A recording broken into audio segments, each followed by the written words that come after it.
శుభ్రం సద్మ సవిభ్రమాయువతయః శ్వేతాతపత్రోజ్వలా లక్ష్మీరిత్యనుభూయతే చిరమనుస్యూతే శుభే కర్మణి విచ్ఛిన్నే నితరామనంగకలహ క్రీడాతృటత్తంతుకం ముక్తాజాలమివ ప్రయాతి ఝటితి భ్రశ్యద్దిశో దృశ్యతాం. శుభ్రం సద్మ, ఎవరికైతేట సత్కర్మ అనబడే పుణ్యం ఉంటుందో వారికి చక్కని అంటే శుభ్రం సద్మ అందమైనటువంటి పెద్ద పెద్ద భవనాలలో సద్మ అంటే గృహము నివసించగలిగిన అదృష్టం కలుగుతుందిట. సవిభ్రమ యువతయ, కళ్ళు దిగ్భ్రమ కల్పించేటటువంటి జిగేలు మనిపించేటటువంటి అందమైన యువతుల సాంగత్యం కలుగుతుందిట. చక్కని భార్య లభిస్తుంది. శ్వేతాతపత్ర ఉజ్వల శ్వేతాతపత్ర, ఉజ్వలమయ ఎంతో ప్రకాశించేటటువంటి శ్వేత తెల్లని గొడుగు పట్టబడుతుందిట. అంటే మంచి అధికారం రాజయోగం కలుగుతుంది. పెద్ద పెద్ద భవంతుల్లో ఉంటారు, చక్కని స్త్రీలతో ఆనందంగా ఉంటారు, పెద్ద అధికారాన్ని కలిగి రాజలాంఛనాలతో ఊరేగుతూ ఉంటారు. లక్ష్మీకి ఇత్యనుభూయతే, ఈ విధంగా లక్ష్మి అంటే వైభవం వారి చేత అనుభవించబడుతుందిట. చిరమనుస్యూతే శుభే కర్మణి, శుభే కర్మణి అంటే ఎవరికైతే శుభకర్మ ఫలం ఉంటుందో, ఎవరు సత్కర్మాచరణ చేస్తారో శుభమైన కర్మల ఫలితం వారికి ఎంతకాలం ఉంటుందో అంతకాలం ఈ సుఖాలన్నీ వారు అనుభవించే అవకాశం కలుగుతుంది. విచ్ఛిన్నే, ఒకసారి ఈ శుభకర్మ కనుక విచ్ఛిన్నమైతే అంటే వారు ఆ సత్కర్మాచరణని మానివేసినట్లయితే, సత్కర్మ ఫలము వారికి కనుక పోయినట్లయితే ఇంకట విచ్ఛిన్నే నితరాం అనంగకలహ క్రీడా త్రుటత్ తంతుకం, ఏ విధంగా అయితే ప్రణయ కలహంలో భార్యాభర్తలు పరస్పరం ఇలా లాగినప్పుడు ఆ ముత్యాల దండని కనుక చేత్తో పొరపాటున లాగడం జరిగితే ఆ తాడు దారము కనుక పెరిగినట్లయితే ముక్తాజాలమివ ప్రయాతి ఝటితి, ఇంకా ముత్యాలన్నీ ఎలా ముత్యాల దండలో దారము ఒకసారి ఊడిపోతే ఆ ముత్యాలన్నీ గలగలా కింద ఎలా పడిపోతాయో అదేవిధంగా ఈ సత్కర్మ అనబడే తంతువు కనుక విచ్ఛిన్నమైనట్లయితే అతడికి కలిగిన ఈ రాజవైభోగం కానీ పెద్ద పెద్ద భవనాలు కానీ ఆ అధికారం ఇవన్నీ కూడా ఝటితి అంటే అడ్వాన్స్ అనమాట. ఆ క్షణంలోనే వెంటనే భ్రశ్యత్ దిశ దృశ్యతాం, అన్నీ పడిపోయి 4 దిక్కుల్లోకి పడిపోతాయి, వెదజల్లబడతాయి అన్నమాట. లలిత నికేతన ప్రియ విలాసవతి ధవళాతపత్ర సద్విలసిత వైభవం అనుభవింపబడున్ సుకృతానువృత్తిచే చెలువగు పుణ్యకర్మము నశించిన నంగజ సంగర త్రుటత్ కలిత గుణోరు మౌక్తిక నికాయములట్లు తొలంగు సంపదల్. మంచి కర్మము మంచి పనులు కనుక చేసినట్లయితే అంటే అదృష్టం ఉంటే అని అంటాం మనం దీన్నే. మంచి సత్కర్మ ఫలము కనుక ఉన్నట్లయితే మంచి మేడలలో నివసించగలిగిన అవకాశము, విలాసవంతులైన స్త్రీలను వివాహం చేసుకోగల అదృష్టము, ఏకఛత్రాధిపత్యం కలిగిన రాజ్య వైభోగాన్ని అనుభవించే వైభోగము, ఇలాంటివన్నీ కూడా గొప్పదనాలు సత్కీర్తి కలుగుతూ ఉంటుంది. కానీ ఆ సత్కర్మ ఫలము కనుక తొలగిపోయినట్లయితే ఈ మేడలు మొదలైన సకల సంపదలు కూడా చాలా ఒత్తిడి కలిగినప్పుడు ఆ ముత్యాల పేరులోని ఆ దారము కనుక పెరిగిపోయినట్లయితే ఆ ముత్యాలన్నీ కూడా ఏ విధంగా చెల్లా చెదరై ఇటు అటు పడిపోతాయో అన్ని దిక్కులకి, అదేవిధంగా సుఖాలన్నీ కూడా చెల్లా చెదరైపోతాయి. ఇంకా అతనికి అలాంటి సుఖములు ఉండవు ఎప్పుడైతే సత్కర్మ ఫలం అతనికి ఉండదో. కనుక ఎల్లప్పుడూ సత్కర్మలనే ఆచరిస్తూ సత్కర్మ ఫలాలని అనుభవిస్తూ ఉండాలి మానవులు. గుణవదగుణవద్వా కుర్వత కార్యమాదౌ పరిణతిరవతార్య యత్నతః పండితేన అతిరభసకృతానాం కర్మణాం ఆవిపత్తేర్భవతి హృదయదాహి శల్యతుల్యో విపాకః. కవి ఈ శ్లోకంలో ఏ పని చేసినా చాలా ఆలోచించి చెయ్యాలి అని మనకి బోధిస్తున్నారు. పండితేన అంటే పండితుడైనటువంటి వాడు, తెలివి కలిగినటువంటి మంచి మానవుడు. మనం ఒక వ్యక్తి ఏ పనైనా చేసేటప్పుడుట గుణవద్ అగుణవద్వా, మంచి పని చేసినా చెడు పని చేసినా, కార్యం కుర్వత, ఒక కార్యం తలపెట్టినప్పుడు చేసేటప్పుడు ఆదో మొట్టమొదట్లోనే పరిణతి యత్నత అవధార్య అంటే అత్యంత ప్రయత్నపూర్వకంగా ఆ పని యొక్క ఫలితం ఎలా ఉంటుంది అని ఆలోచించి తెలుసుకోవాలి. అలా తెలుసుకున్నప్పుడు ఆ పనిని సత్ఫలితాలనిచ్చే గుణవంతమైన మంచి కర్మలనే, సత్కార్యాలనే మనం ఆచరిస్తాము. కనుక చాలా బాగా ఆలోచించి మనం ఏదైనా ఒక కార్యాన్ని చెయ్యాలి. అలా ఆలోచించకుండా దాని పరిణామం ఏమవుతుందో తెలుసుకోకుండా హేస్టీ డెసిషన్స్ అని అంటారే, అలా అనాలోచితంగా కనుక త్వరితగతిన మనం పని చేసినట్లయితే ఏమవుతుంది? అతిరభసకృతానాం కర్మణాం, ఏవైనా పనులు గనక త్వరపడి తొందరగా ఏమీ ఆలోచించుకోకుండా ఆ క్షణంలో కలిగిన భావోద్రేకం వల్ల దేనివల్లో కనుక చేసేస్తారే అనుకోండి, అప్పుడు ఆ పనుల వల్ల కలిగే ఫలితము అది ఎలా ఉంటుందిట? ఆ విపత్తే హృదయదాహీ భవతి అంటే మరణ పర్యంతము, ఆ జీవితాంతము కూడా ఆ పని వల్ల కలిగే ఫలితంతో ఇతను బాధపడతాడు. అయ్యో తప్పు చేశాను, ఇలా చేయకపోవలసింది అని బాధపడవలసిన అగత్యం కలుగుతుందన్నమాట. కనుక ఇది ఎలాంటిదిట? ఇంకా శల్యతుల్య విపాక, ఆ పని యొక్క అంటే ఆలోచించకుండా అనాలోచితంగా తొందరపాటుతో చేసే పనుల యొక్క ఫలితము ఎలా ఉంటుంది అనంటే శల్యతుల్య, అది బాణం కనుక గుచ్చుకుంటే అది హృదయదాహి, హృదయాన్ని బాధపెట్టి ఎలా బాధిస్తుందో, ఒక బాణం కనుక హృదయంలో గుచ్చుకుంటే అది ఎంత బాధ కలిగిస్తుందో అలా బాధ కలిగిస్తుంది. విపాక అనంటే పరిణామం అన్నమాట, ఆ పని యొక్క పరిణామం. అసలు విపాకం అనే పదానికి ఏంటంటే పచ్చ అంటే టుకుక్ వండుట, పచ్చ అనే ధాతువుకి వి అనే ఉపసర్గ అంగ్ అనేది కనుక కలిస్తే విపాకం అనే పదం ఏర్పడుతుంది. బాగా వండబడింది అని అర్థం. బాగా వండబడినది అంటే బాగా పక్వమైంది అంటే కాన్సిక్వెన్స్ అని చెప్తామే, ఒక పని వల్ల కలిగే ఫలితం అన్నమాట విపాకము. అతిరభసకృతానాం కర్మణాం, తొందరపాటుతో చేయబడే పనుల యొక్క విపాక పరిణామము, ఫలము. ఆ విపత్తే శల్యతుల్య హృదయదాహీ భవతి, ఒక బాణం ఎలా గుచ్చుకుంటే బాధిస్తుందో ఆ విధంగా జీవితాంతము కూడా హృదయాన్ని బాధ పెడుతుంది. సగుణ నిర్గుణ కార్యముల్ సలుపు సుమతి సేత పరిణతి కడు ప్రతీక్షింపదగును, పరుష కర్మ విపాకంబు ఫలము దనుక హృదయము దహించి శల్యంబు రీతి జగతి. బుద్ధిమంతుడైన వాడు మంచిదో చెడుదో ఒక పనిని చేయదలుచుకున్నప్పుడు దానిని గురించి ప్రయత్నపూర్వకంగా ఆలోచించాలి. అలా కాకుండా త్వరితగతిన అనాలోచితంగా కనుక కార్యములు చేసినట్లయితే ఆ కార్యముల యొక్క ఫలము చనిపోయే వరకు హృదయంలో గుచ్చుకొని బాణంలాగా బాధ పెడుతుంది. స్థాల్యాం వైదూర్యమయ్యాం పచతి తిలఖలీం చాందనైరింధనౌఘైః సౌవర్ణైర్లాంగలాగ్నైర్విలిఖతి వసుధా కర్మమూలస్య హేతోః చిత్వా కర్పూరఖండాన్ వృతిమిహ కురుతే కోద్రవాణాం సమంతాత్ ప్రాప్యే మాం కర్మభూమిం న చరతి మనుజో యస్తపో మందభాగ్యః. కర్మభూమి అయినటువంటి మన భారతదేశంలో మనిషిగా జన్మించి కూడా ఎవరైతే సత్కర్మాచరణ చెయ్యడో, యజ్ఞయాగాది క్రతువులను ఆచరించడో, యజ్ఞ సదృశమైన కర్మలని చేయడో, ఆధ్యాత్మిక ప్రగతిని సాధించడో అటువంటి వాడు ఎంత మూర్ఖుడో, ఎలాంటి పనులు చేసేటటువంటి వాడో కవి మనకి ఈ శ్లోకంలో చెప్తున్నారన్నమాట.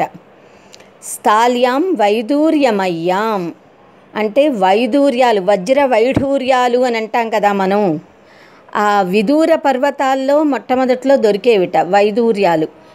దాన్ని వైదూర్యము అంటాము, వైఢూర్యము అని అంటాము మనం. అలాంటి వైఢూర్య మణులతో తయారు చేయబడిన స్థాల్యాం ఒక గిన్నెలో ఎవరైతే తిలకలీం పచతి, తిలలు అంటే నువ్వులని గానుగలో ఆడించేసి నూనె తీసేశాక పొట్టు వస్తుంది కదా, దాన్ని ఇలాంటి ఈ వైఢూర్యాలతో తయారు చేయబడిన ఆ గిన్నెలో వేసి ఎవరైతే తెలకపిండి తయారు చేయడం కోసం ఉడికిస్తాడో అంతటి బుద్ధిహీనుడుట. మన కర్మభూమిలో ఇక్కడ పుట్టి మనిషిగా ఈ భూలోకంలో మర్త్యలోకంలో మానవ జన్మనెత్తి అంటే జన్మరాహిత్యాన్ని సాధించుకోగలిగిన, మోక్ష ప్రాప్తిని చేయగలిగిన అంటే మోక్షాన్ని పొందగలిగిన అవకాశం ఉన్న, సద్లోకాలకి వెళ్ళగలిగే కర్మలు చేసే అవకాశం ఉన్న మనిషిగా మర్త్యలోకంలో జన్మించి ఎవరైతే సత్కర్మాచరణ చెయ్యడో అటువంటి మందభాగ్యుడు. అతను ఎలాంటి వాడు అనంటే ఇలా వైఢూర్యపు గిన్నెలో తెలకపిండిని ఉడికించేటటువంటి వాడట. చందనై ఇంధనౌఘై, ఇంధన ఓఖై గుంపు సముదాయం అన్నమాట. గంధపు చెట్లు, చందనపు వృక్షాలతోట గంధపు చెట్లని కొట్టి ఆ కర్రలతో అన్నమాట, గంధపు చెక్కలతో సౌవర్ణై లాంగలాగ్నై విలిఖతి వసుధాం అర్కమూలస్య హేతో. ఇంకా స్థాల్యాం వైధూర్యమయ్యాం పచతి తిలకలీం చాందనై ఇంధనౌఘై కలిపి అంతా ఒక పాదం అన్నమాట. ఎలా ఉడికిస్తాట ఈ వైధూర్యపు గిన్నెలో? గంధపు చెట్లని నరికేసి ఆ గంధపు చెట్ల కట్టెలు పెట్టి ఆ కట్టెలతో ఉడికిస్తాడట. గంధపు చెక్కలు ఎంత విలువైనవి, దాన్ని వంట చెరుకులాగా ఏ మూర్ఖుడైనా వాడతాడా? వైడూర్యంతో తయారు చేయబడిన గిన్నెలో వండుతాడా? అలాంటి పనులు చేసేవాడి కింద లెక్కనమాట. ఇంకాట ఈ భూమినిట సౌవర్ణై లాంగలాగ్నై విలిఖతి వసుధాం అర్కమూలస్య హేతో. అర్క వృక్షం అంటే జిల్లేడు మొక్క అన్నమాట, జిల్లేడు చెట్టు. జిల్లేడు మొక్క వేళ్ల కోసంట ఎవరైతే బంగారు తొడుగులు ఉన్నటువంటి బంగారు నాగలితో ఈ భూమిని దున్నుతాడో అటువంటి వాడట. ఎవరైనా బంగారం సౌవర్ణై లాంగలాగ్నై వసుధాం విలిఖతి, ఈ భూమిని, వసుధ అంటే భూమిని, అర్కమూలం కోసం అంటే జిల్లేడు మొక్క వేళ్ల కోసం ఎవరైనా బంగారు నాగళ్లతో దున్నుతారా? అలా చేసేటటువంటి మూర్ఖుడనమాట. ఇంకా చిత్వా కర్పూరఖండాన్ వృత్తిమిహ కురుతే వృత్తిం ఇహ కురుతే కోద్రవాణం సమంతాత్. ఇంకాట చిత్వా అంటే నరికేసి, దేన్ని నరికి? కర్పూరఖండాన్, కర్పూరపు చెట్లనిట ముక్కలు ముక్కలుగా దాన్ని నరికేసి ఆ కర్పూరపు మొక్కల భాగాలను తీసుకుని వెళ్ళిట ఎవరైతే కోద్రవాణం, కోద్రవం అంటే ఒక విధమైన చవక రకమైనటువంటి పప్పు దినుసు లాంటిదన్నమాట, ఒక పప్పులు లాంటిది, మనం పెద్దగా వాడనటువంటిది. దాన్ని హారీకము అనేవారట ఆ రోజుల్లో. అది పండించే పంటకి కంచె వేయడానికి ముళ్ళ కంచెలాగా అనమాట, జంతువులు జొరబడకుండా ముళ్ళ కంచెలాగా అడ్డు వేయడానికిట కర్పూర ఖండాలని, కర్పూరపు చెట్లు కొట్టేసి దాని చెరకుని, దాని ముక్కలని, కట్టెలని అలా ముళ్ళ కంచె వేయడానికి వాడేటటువంటి వాడట. అటువంటి మూర్ఖుడితో సమానంట ఎవరైతే ప్రాప్య ఇమాం కర్మభూమిం ప్రాప్య, ఈ కర్మభూమిని పొంది అంటే ఈ కర్మభూమిలో పుట్టి మనుజ మానవ జన్మనెత్తి మందభాగ్యుడయి తపః న చరతి, ఎవరైతే తపః న చరతి తపస్సుని ఆచరించడో, అంటే అసలు మర్త్యలోకంలో మనిషిగా పుట్టడమే విశేషం. అందులోనూ కూడా భోగభూమి కాకుండా కర్మభూమి, కర్మలు చేస్తే ఫలిస్తాయన్నమాట. వేల రెట్ల ఫలాన్ని పొందుతాం మనం సత్కర్మాచరణ వల్ల. కనుక కర్మభూమి అయిన భారతదేశంలో ఈ భూభాగంలో పుట్టి ఎవరు తపమాచరించి ఆధ్యాత్మిక ప్రగతిని సాధించకుండా జీవితం వృధా చేసుకుంటాడో అతడు ఇలాంటి వాడు అని కవి చెప్తున్నాడు. దీన్ని బట్టి మనం మన భారతదేశం హైందవ సంప్రదాయం ఇవి ఎంత గొప్పవి, ఎంత ఔన్నత్యం కలవి అని మన భారతదేశపు ఆధ్యాత్మికతని, ఈ గొప్పదనాన్ని, ఇక్కడ భారతదేశంలో పుట్టడం ఎన్ని జన్మల అదృష్టమో అన్నది కవి చెప్పిన ఆ విషయాన్ని మనందరం కూడా గ్రహించాలి. చెలువు రత్న కటంబునందతడు శ్రీఖండంబులం దిలపిన్యాకము వండే నారుగల కర్థిన్ సప్తవర్ణావృతుల్ నిలిపెన్ జిల్లెడు దూదికై పుడమి దున్నెన్ పైడి నాగళ్ళ ఇమ్ముల కర్మక్షితి పుట్టి ఎవ్వడు తపంబుల్ సేయడప్రాజ్ఞతన్. కర్మభూమి అయిన భారతదేశంలో పుట్టి కూడా ఎవరు తపస్సు ఆచరించడో అట్టి వ్యర్థ జీవుడు వైడూర్యమణి చేత తయారు చేయబడిన వంట కుండయందు మంచి గంధపు కట్టెలతో తెలకపిండిని వండినటువంటి వాడితోనూ, జిల్లేడు దూది కొరకు బంగారు నాగలితో భూమిని దున్నువానితోనూ, కర్పూరపు చెట్లను నరికి వానితో కంచె వేయువానితోనూ సమానుడగును. అనగా శ్రేయస్సు కోరువాడు అన్ని విధములుగా సత్కర్మలనే ఆచరించవలెను. కర్మభూమి అగు భారతదేశమున పుట్టిన మనుష్యులు తపమాచరించి తరించవలెను అని ఈ శ్లోకంలో పద్యంలో చెప్పబడింది. మజ్జత్వం ఫసియాతు మేరు శిఖరం శత్రుంజయత్వాహవే వాణిజ్యం కృషి సేవనాది సకల విద్యా కళా శిక్షతాం ఆకాశం విపులం ప్రయాతు ఖగవత్ కృత్వా ప్రయత్నం పరం నా భావ్యం భవతీహ కర్మవశతో భావ్యస్య నాశః కుతః. ఇందులో కవి ఏది జరగవలసి ఉందో అది జరుగుతుంది, కానున్నది కాకమానదు అని అంటాం కదా. జరగవలసింది జరిగి తీరుతుంది, జరగనిది అంటే విధిలో రాసి పెట్టబడనిది ఎట్టి పరిస్థితిలో కూడా జరగదు అని చెప్తున్నాడు అన్నమాట. జరగాల్సింది జరక్క మానదు, జరగనిది మనం జరగదు అని కర్మ చేత విధి చేత లిఖింపబడి ఉన్నది. ఎంత ప్రయత్నించినా కూడా అది జరగదు అనే విషయాలని గురించి ప్రస్తావించి చెప్తున్నాడనమాట. మజ్జతు అంఫసి, ఎవరైనా ఒకడు చాలా ధనం కావాలి అనుకుంటాడనుకోండి, అతను సముద్రంలో మునిగినా సరే, అంఫసి అంటే సముద్రం, అంఫస్ అంటే జలం కదా, జలనిధి సముద్రంలో మజ్జతు అతన్ని మునగని, ముత్యాలను సేకరించాలని సముద్ర గర్భంలోకి వెళుతూ ఉంటారు కదా, ఎంత లోపలికి వెళ్ళినా వాడికి ఎంత ప్రాప్తి ఉందో అంతే వస్తుంది, కానీ ప్రాప్తి లేనిది రాదు. యాతు మేరు శిఖరం, మేరు పర్వతం మీదికి, మేరు పర్వతం బంగారు పర్వతం, అది బంగారు పర్వతం మీదికి వెళ్ళినా సరే వాడు ఎంత తెచ్చుకోగలడో ఎంత ప్రాప్తి ఉందో అంతే వస్తుంది, కానీ ఆ పర్వతం అంతా రాదు కదా.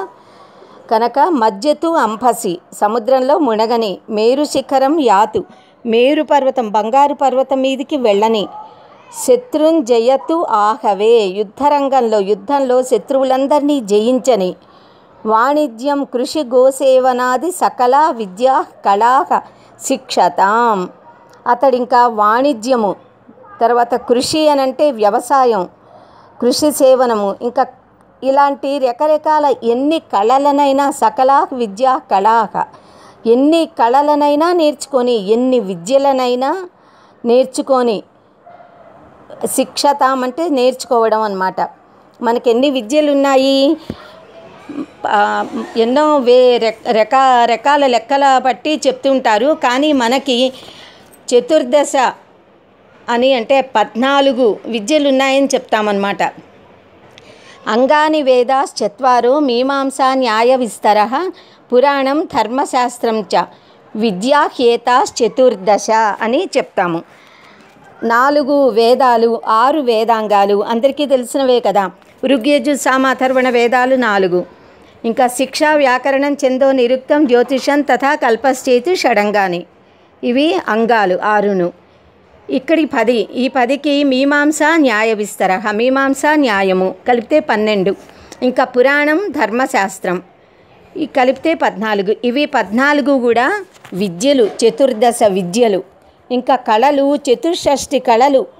ఇవన్నీ నేర్చుకున్నా సరే ఎంత మహాపండితుడైనా, ఎంత గొప్పవాడైనా, ఎంత యుద్ధాలలో జయించినా ఇంకా ఏమిటి? ఆకాశం విపులం ప్రయాతు ఖగవత్ కృత్వా ప్రయత్నం పరం. పరం ప్రయత్నం కృత్వా అంటే ఎంతో ప్రయత్నం, గొప్ప ప్రయత్నం చేసి, ఖగవత్ అంటే పక్షులలాగా విస్తారమైన విపులమైన ఆకాశంలో ఎగిరినా సరే, ఇలా ఎన్ని ప్రయత్నాలు చేసినా నా భావ్యం భవతి ఇహ. ఇహ అంటే ఇక్కడ ఈ లోకంలో, నా అభావ్యం భవతి. అభావ్యం అంటే జరగబడనిది, నా భవతి జరగదు. కర్మవశతః ఎందుకుట అది? కర్మవశం. కర్మ వలన ఎంత జరగవలసి ఉందో అదే జరుగుతుంది. ఏది జరగదు అని ఉంటుందో అది ఎట్టి పరిస్థితిలోనూ జరగదు. భావ్యస్య అంటే జరగవలసినది. నాశకుతః ఎలా నశించిపోతుంది? ఇది యదభావి న తద్భావి, భావిచే న తద అన్యథ అని చెప్తామన్నమాట దీన్నే. యదభావి అంటే ఏది జరగదో, న తద్భావి అది జరగదు. భావిచ జరగవలసినది, జరిగేది, నా తత్ అన్యథ అది వేరే విధంగా జరగదు. అంటే జరగవలసినది జరిగి తీరుతుంది, జరగదు అని ఉన్నది ఎంత ప్రయత్నించినా జరగదు అని చెప్తున్నాడనమాట. సలిలము జొచ్చినన్ కనుక శైలము చేరిన వైరి వీరులం గెలిచిన రాజసేవదిలకించిన వేదము లభ్యసించినన్ కళల తెరంగెరింగిన ఖగత్వము దాల్చిన కర్మ నిఘ్నతాకలన నభావ్యమైన పని కాదు, వినాశము లేదు భావికిన్. నీటి యందు చొరబడిన, మేరుపర్వతమును అధిరోహించిన, విరోధులనందరినీ జయించిన, రాజసేవలను అనుభవించిన, వేదాలను అభ్యసించిన, అన్ని కళలను నేర్చుకున్న, పక్షిలాగా ఆకాశంలో ఎగరడం తెలుసుకున్న, కర్మఫలమును అనుభవించకుండా తప్పించుకొనుట ఎవరి వలన కాదు. అదృష్టం లేకుండా ఏ ఫలము కలగదు. మంచి అదృష్టం ఉన్నవానికి ఫలమును కలగనీయకుండా అడ్డుపడుట ఎవరికీ సాధ్యము కాదు. నైవాకృతి ఫలతి నైవ కులం న శీలం విద్యాపి నైవ నచ యత్నకృతాపి సేవ భాగ్యాని పూర్వతపసా ఖలు సంచితాని కాలే ఫలంతి పురుషస్య యథైవ వృక్షాః. ఈ శ్లోకంలో కవి ఎలా అంటే మనం చేసే కర్మల ఫలితము ఎలా ఫలిస్తుంది అన్న విషయాన్ని గురించి చెప్తున్నాడనమాట. పురుషస్య అంటే ఒక ప్రాణి, మనుషులకి మానవుడు చేసినటువంటి కర్మల యొక్క ఫలితము, అవి ఎలాంటి కర్మలైనా సరే చేసిన కర్మల ఫలితము ఫలాన్నిస్తుంది. మనం కనుక ముందు మంచి పనులు సత్కర్మలను ఆచరించి తపస్సు చేసి పుణ్యాన్ని సంపాదించుకుని ఉంటే అది సరైన కాలంలో వచ్చి మనని రక్షిస్తుంది. నా ఏవ ఆకృతి, మనిషి అందంగా ఉంటే ఆ అందమేమీ మనిషిని కాపాడదు. నా ఏవ ఆకృతి ఫలతి అంటే అందమైన ఆకారము, రూపము ఫలించదు. నా ఏవ కులం, మంచి కులంలో పుట్టడం ఫలించదు. నా శీలం, చాలా సత్ప్రవర్తన, మంచి శీలవంతుడు, సత్ప్రవర్తన కలవాడే, అది చాలా గొప్ప గుణమే. అయినప్పటికీ అతనికి అది ఫలించదు. ఎంత రావాలో అంత వస్తుంది, కానీ అతడి కర్మని బట్టి, సత్కర్మాచరణ బట్టి, విధిని బట్టి వస్తుంది. కానీ ఇప్పుడు శీలవంతుడు గొప్పవాడు కనుక ఇప్పుడు అతనికి అన్నీ రావాలి అని అంటే అది రాదనమాట. విద్యాపి నైవ, అతడు ఎంత పండితుడైనా, ఎన్ని గొప్ప డిగ్రీలున్నా అవేవి కూడా అతనికి పనికిరావు. నచే యత్నకృతాపి సేవ, పెద్దవాళ్ళని గొప్పవాళ్ళని ఆశ్రయించి పోని సేవ చేస్తాను అనంటే అది ఫలిస్తుందా అంటే అది కూడా ఫలించదు. మరి ఏది ఫలిస్తుంది అనంటే పూర్వ తపస, ఇంతకుముందు మనం తపస్సు చేసి, ఇంతకుముందు మన చేత చేయబడినటువంటి తపస్సు వలన కలిగిన భాగ్యాన్ని పూర్వతపస ఖలు సంచితాని, ఖలు అంటే ఇండీడ్ అన్నమాట, తప్పనిసరిగా తప్పకుండా, పూర్వతపస సంచితాని పూర్వ తపస్సు చేత సంపాదింపబడినటువంటి భాగ్యం ఏదైతే ఉందో అది కాలే ఫలంతి, కాలంలో in due course of time అంటాం కదా, కాలం ఎప్పుడు ఎలా ఫలించాలో అలా కాలగమనంలో ఫలిస్తుంది. యథైవ వృక్షాహ యథా వృక్షాహ ఇవ. ఏ విధంగా అయితే చెట్లు మనం ఇలా విత్తనం నాటగానే పళ్ళు వచ్చేవి కదా, విత్తనం ఇలా మొలకెత్తి చిన్న మొక్క అవ్వగానే పళ్ళు రావాలి అంటే రావు. కాలక్రమంలో ఎన్నేళ్ళు ఎంతకాలం ఆ ఫలించడానికి ఆ వృక్షానికి సమయం కావాలో అంత సమయం తీసుకునే మామిడి చెట్లు కానీ, జామ చెట్లు కానీ, పనస చెట్లు కానీ ఏవైనా కూడా కాలంలో ఫలిస్తాయి. ఎంత కాలం పడుతుందో అంతకాలము అయిన తర్వాత అతను ఆ ఫలాన్ని పొందగలుగుతాడే కానీ అన్యథా పొందలేడు. కనుక మనిషి ఎప్పుడూ కూడా సత్కర్మలని ఆచరించాలి, మంచి పనులని చెయ్యాలి అన్నది మనకి ఇందులో కవి చెప్తున్నాడు. రమ్య రూపంబు విద్యయు రాజసేవ కులము శీలంబు చాలవు ఫలమొసంగ పూర్వపుణ్య సంచిత భాగ్యముల ఫలించు కాలమున పనసాది వృక్షముల కరణి. పురుషునకు ఆకారం కానీ, కులం కానీ, స్వభావం కానీ, విద్య కానీ, ప్రయత్నపూర్వకంగా చేసిన సేవ కానీ ఫలమును ఇవ్వవు. అంటే అప్పటికప్పుడే ఫలాన్ని ఇచ్చేయవు అని అర్థం అన్నమాట. పూర్వము చేసిన తపస్సు వలన కలిగిన భాగ్యమే పనస, మామిడి మొదలైన వృక్షముల వలె వాని వాని కాలము వచ్చినప్పుడు అవి ఫలప్రదమయ్యి ఫలములను ఇచ్చినట్లుగా ఫలితము మనకు లభించును. కనుక పురుషుడు తప్పక తపస్సును ఆచరించవలెను, సత్కర్మలని చేసి పుణ్యమును సంపాదించుకోవలెను అని కవి చెప్తున్నారు. యద్ధాత్ర నిజఫాల పట్టలిఖితం స్తోకం మహద్వాధనం తత్ప్రాప్నోతి మరుస్థలేపి నితరాం మేరౌ తతో నాధికం తద్ధీరో భవ విత్తవత్సు కృపణాం వృత్తిం వృథా మా కృతాః కూపే పశ్య పయోనిధావపి ఘటో గృహ్ణాతి తుల్యం జలం. యత్ ధాత్ర నిజపాల పట్టలిఖితం స్తోకం మహద్వా ధనం తత్ ప్రాప్నోతి. అంటే మనిషికి ధనం అనేది బ్రహ్మదేవుడు నొసటన ఎంత రాస్తాడో, జీవితంలో ఎంత ధనం లభిస్తుందో దాన్ని బ్రహ్మదేవుడు ముందరే మనకి రాసి ఉంచుతాడు. కనుక అలా బ్రహ్మదేవుడు రాసినటువంటి ధనము స్తోకం, అది కొద్దిగా అయినా మహత్వ చాలా ఎక్కువైనా కూడా ఆ ధనాన్ని మరుత్స్థలే అపి ఎడారిలో ఉన్నా కూడా నువ్వు పొందుతావు. ఎంత రాసి పెట్టిందో అంత నువ్వు ఎక్కడ ఉన్నా దాన్ని పొందగలుగుతావు. మేరు తతు నా అధికం. బంగారు పర్వతం కదా అని మేరు పర్వతం మీదికి వెళ్ళినా నీ నొసటన ఎంత రాసి పెట్టి ఉందో అంత తప్ప ఎక్కువ ధనం నీకు లభించదు. తత్ ప్రాప్నోతి అంటే దాన్ని పొందుతావు. మరుస్థలే అపి అంటే మరుభూమిలో కూడా, ఎడారిలో కూడా. నితరాం అంటే అంతకంటే ఎక్కువగా మేరు పర్వతం అధిరోహించిన తతః నా అధికం ప్రాప్నోతి, అంతకంటే ఎక్కువ నీకు రాదు. ఎంత రాసిపెట్టిందో అంతే వస్తుంది. కనుక ధీరః భవ, కనుక నీవు ధీరుడివై ఉండు. ఎప్పుడూ చక్కగా ధైర్యంగా భగవంతుడు ఎంత రాసిందో అంత ఇస్తాడు. దాంతో తృప్తిగా ఉండడానికి అలవాటు పడి ధీరుడిలా ఉండాలి. విత్తవచ్చు కృపణాం వృత్తిం వృథా మా కృతాః. అంటే డబ్బున్న వాళ్ళని చూసి అయ్యో వాళ్ళకంత ధనం ఉందే నాకు లేదే అని ఆ దైన్యాన్ని పొందవద్దు. కృపణత్వం అంటే బలహీనత, ఆ దైన్యత్వం, దీనత్వాన్ని నువ్వు పొందకు. డబ్బున్న వాళ్ళకి డబ్బు ఎక్కువ ఉంది, నేను అంత సంపాదించాలి అనే ఆ పోటీ కూడా అనవసరం. కనుక దీనత్వాన్ని పొందకూడదు, ఏ భావాన్ని పొందకూడదు. ఎంత ఉందో అంత నీకు ఎలాగూ వస్తుంది.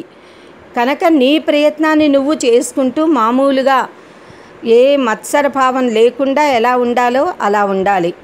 దీనికి ఉదాహరణ చెప్తున్నారు కవి ఇందులో. కూపే, మనం ఎంత ఘటం అంటే కుండ, మనం తీసుకెళ్ళే పాత్ర, అది చిన్నది అయితే మనము సముద్రంలో ముంచినా బావిలో ముంచినా దాని నిండా నీరే వస్తాయి. ఆ ఘటం పెద్దదైతే దాని నిండా వస్తాయి నీరు. పయః అంటే నీరు, పయోనిధావపి అంటే సముద్రం. సముద్రంలో ఘటాన్ని ముంచినా, కూపే ఒక బావిలో ముంచినా కూడా తుల్యం జలం గృహ్ణాతి, దానిలో ఎన్ని పడతాయో అంత నీరే తీసుకుంటుంది ఆ కుండ. మనం తీసుకెళ్ళిన పాత్రలోని నీరు అంతే ఉంటుంది తప్ప ఎక్కువ రాదు, తక్కువ రాదు. వనజ భవుండు నిన్నొసట వ్రాసిన సొమ్ము ఘనంబు కొంచెమో విను మరుభూమికేగిన లభించును. మేరువు చేరపోయినం ధనమధికంబు రాదు కడు దైన్యము మాను ధనార్జులందు నవ్వననిధి నూత తుల్యముగా వారి గ్రహించు ఘటంబు సూడుమా. బ్రహ్మదేవుడు తనకు పాలం మీద రాసినటువంటి ధనము కొద్ది అయినా ఎడారి ప్రాంతంలో ఉన్న మేరు పర్వతం మీద ఉన్నా అంతకంటే అధికంగా పొందలేరు. ఎంత రాసి ఉందో అంతే ప్రాప్తిస్తుంది. కనుక ధనవంతులను చూచి దీనత్వమును పొందవద్దు. కుండను సముద్రమునందు ముంచినను బావిలో ముంచినా దానికి పరిమితమైన నీటిని మాత్రమే అది గ్రహిస్తుంది. ఈ దృష్టాంతమును అనుసరించి ఎక్కడికి పోయినా ప్రాప్తము ఎంతో అంతే లభించును గాని ఎక్కువ కలగదు. కలిగినంత వరకు తృప్తి కలిగి ఉండవలెను. సత్యానృతా చ పరుషా ప్రియవాదినీ చ హింస్రా దయాళురపి చార్థపరావదాన్యా నిత్యవ్యయా ప్రచుర నిత్యధనాగమా చ వారాంగనేవ నృపనీతిరనేక రూపా. నృపనీతి, రాజనీతి, రాజకీయాలు ఎలా ఉంటాయి అంటేట రాజనీతి వారాంగన వారాంగనలాగా గణిక స్త్రీ ఒక వేశ్యలాగా అనేకమైన రూపాలు కలిగి ఉంటుందిట. అనేకమైన రూపాలు అంటే ఏమిటి? పాజిటివ్ నెగిటివ్ అంటామే, అలా ఒకటి ఉన్న చోట ఇంకోటి ఉండని గుణాలు ఉంటాయి కదా, వ్యతిరేక గుణాలు. ఆ రెండు అన్నీ ఉంటూ ఉంటాయన్నమాట. సత్య అనృతాచ, సత్యం ఉన్న చోట అసత్యం, అబద్ధాలు ఆడటం ఉండదు కదా. కానీ ఇక్కడ రాజనీతిలో సత్యము ఉంటుంది, అనృత అబద్ధాలు చెప్పడం, రుజుమార్గం లేకపోవడం, రుజు ప్రవర్తన లేకపోవడం రెండూ ఉంటాయి. పరుషంగానూ మాట్లాడతారు. ప్రియవాదినీచ, ప్రియంగా హితవుగా చక్కగా లాలిస్తూ కూడా మాట్లాడతారు. హింస్ర, చాలా బాధ పెడతారు. దయాళుహు అపిచ, ఇంకా చాలా దయతో ప్రేమగా కూడా ఉంటారు. అర్థపర, ఎప్పుడు డబ్బు కావాలి అని డబ్బు సంపాదించే లాలసతతో ఉంటారు. మళ్ళీ వదాన్య, చాలా దాతృత్వం కలిగి ఉంటారు. నిత్యవ్యయ, ఎప్పుడు డబ్బు ఖర్చు పెట్టేస్తూనే ఉంటారు.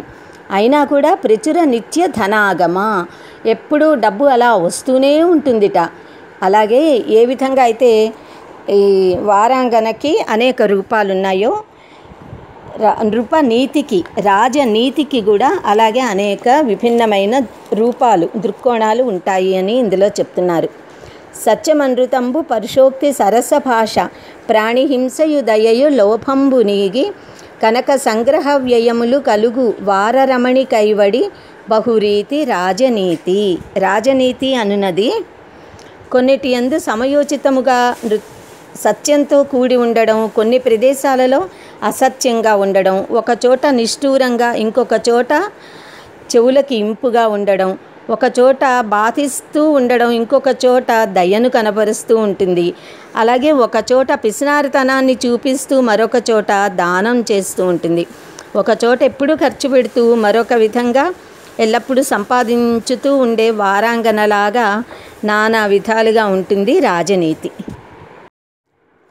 ఆజ్ఞా కీర్తి పాలనం బ్రాహ్మణానాం దానం భోగో మిత్ర సంరక్షణం చ ఏషామేతే షడ్గుణాః న ప్రవృత్తాః కోర్థః తేషాం పార్థివోపాశ్రయేణ. అంటే ఏ రాజులలో అయితే ఈ 6 గుణాలు లేవో అటువంటి పార్థివ ఉపాశ్రయేణ, అలాంటి పార్థివులంటే రాజులని ఉపాశ్రయేణ ఆశ్రయించడం వలన కోర్థః కహ అర్థః, ఏం లాభం ఉంటుంది? ఎలాంటి 6 గుణాలు ఉండాలిట రాజుల్లో? ఆజ్ఞ, ఎవరైనా దుర్మార్గులుంటే వాళ్ళని శిక్షించడానికి ఆర్డర్ ఇవ్వగలిగిన, ఆజ్ఞాపించగలిగిన ధైర్యం ఉండాలి. కనుక దుర్మార్గులని, దుష్టత్వాన్ని ఆజ్ఞతో అంటే వాళ్ళని శిక్షించాలి. కీర్తి, మంచి కీర్తి కలిగి ఉండాలి. పాలనం బ్రాహ్మణానం, బ్రాహ్మణులని పరిపాలించాలి, కాపాడాలి. దానం, దానగుణం కలిగి ఉండాలి. భోగ, సకల రకాల భోగాలు అనుభవించగలగాలి.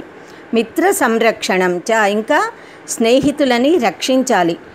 ఏషాం, ఎవరి ఎందైతే ఏతే షడ్గుణాః, ఈ 6 గుణాలు న ప్రవృత్తాః ఉండవో అలాంటి రాజులను ఆశ్రయించడం వల్ల లాభం ఏమిటి? అంటే ఏ లాభము ఉండదు అని అర్థం అన్నమాట. ఆజ్ఞయును కీర్తియును భూసురావనంబు దానమును భోగమిత్ర సంత్రాణనములు షడ్గుణంబులు కలుగవే జనులయందు వారి గొల్చిన ఫలమేమి వసుమతీస.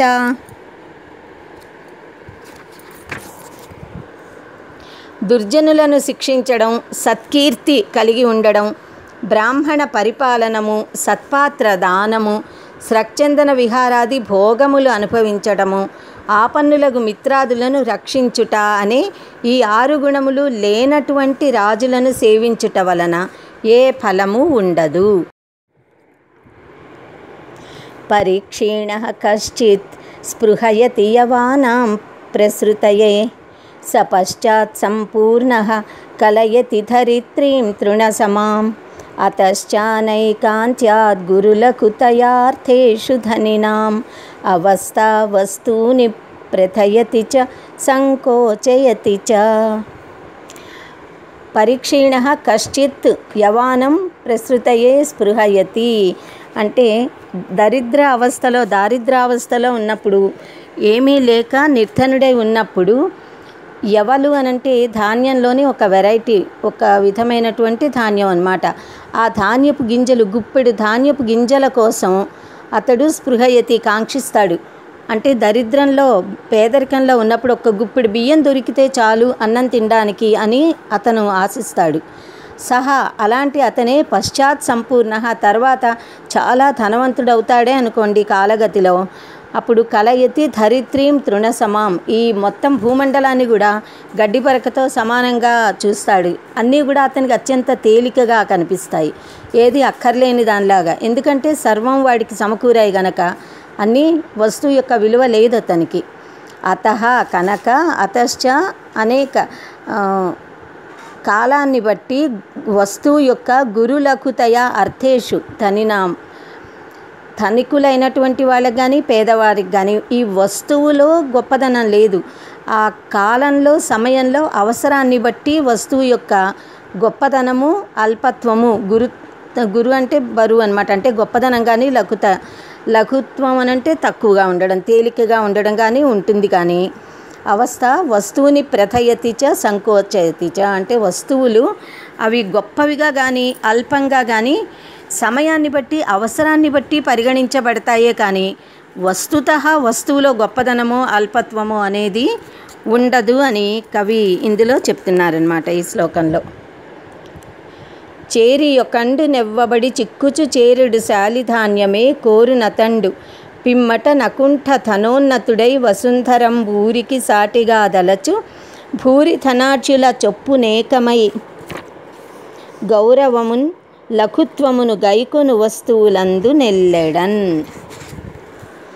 ఒకప్పుడు మహాదరిద్రాన్ని అనుభవిస్తూ ఉన్నప్పుడు ఒక గుప్పెడు ధాన్యమును కోరుకున్నవాడే కాలాంతరంలో ఐశ్వర్యవంతుడైనప్పుడు ఈ భూమండలమునంతా కూడా గడ్డిపరకలాగా భావిస్తాడు.